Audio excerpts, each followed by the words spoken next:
పద్ధతిలో ఆలోచిస్తే మంచిది. అన్ని రైట్. కేసులు ఒక నేను బిగ్ చెప్పను. బ్రేకింగ్ న్యూస్ వస్తుందండి మనకి. ఈ బోరుగడ్డ అనిల్కి సంబంధించి ఆయన ఫేక్ సర్టిఫికేట్ ఒకటి పెట్టి బెయిల్ తీసుకున్నాడు, కోర్టును తప్పుదోవ పట్టించాడు. కోర్టులో ప్రభుత్వం తరఫున న్యాయవాదులు ఏం ఆర్గ్యూ చేశారు, ఇలాంటి చర్చ కూడా జరిగింది. నా దగ్గర కూడా డిబేట్ చేసాం మనం. అయితే ఆ తర్వాత బోరుగడ్డ అనిల్ వాట్సాప్ వీడియో ఒకటి రిలీజ్ చేసినాడు. ప్యానల్ చూపించండి. బోరుగడ్డ అనిల్ వీడియో ఒకటి రిలీజ్ చేశాడు. నేను ఎక్కడికి పోలేదు, నేను ఫేక్ సర్టిఫికేట్ పెట్టలేదు, అది ఒరిజినలే, మా అమ్మ హాస్పిటల్లో ఉంటే కొడుగ్గా నేను వెళ్ళకపోతే ఇది అని, నేను అమాయకుడు, నేను నిజంగానే చేశానని ఆయన పెట్టినాడు. యాక్చువల్గా ఇవాళ ఆయన బెయిల్ ముగిసింది. ఆయన ఇవాళ సాయంత్రం కల్లా రాజమండ్రి జైలు దగ్గర సరెండర్ అవ్వాల్సి ఉంది, కానీ అవ్వలేదు.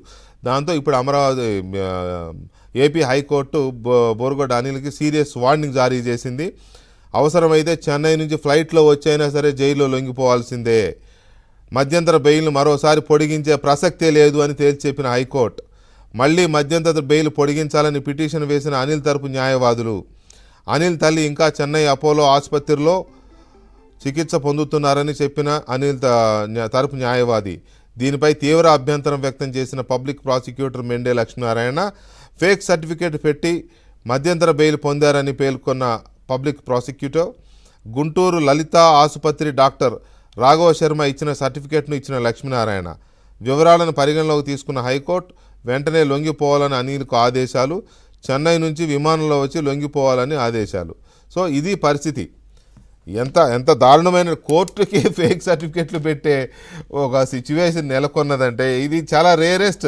ఎవరినో ఇంతకుముందు ఎప్పుడైనా జరిగిందా అంటే ఎవరో చెప్పారు, చార్లెస్ శోభరాజు పెట్టాడండి అని. చార్లెస్ శోభరాజు తర్వాత బోరుగడ్డ అనిలే ఆ స్థాయిలో పెట్టాడని అనుకోవాలి. మనం గర్వించాలో బాధపడాలో ఆ తెలివితేటలకి అర్థం కాదు. సో ఇలాంటి మీద జరగకుండా తీసుకోవాల్సిన జాగ్రత్త కూడా ప్రభుత్వానిదే అని ఎందుకంటున్నానంటే, ప్రభుత్వం తరఫున న్యాయవాదులు అక్కడ సరిగ్గా లేకపోతే ఇలాంటి ఉపద్రవాలు చోటు చేసుకుంటాయి.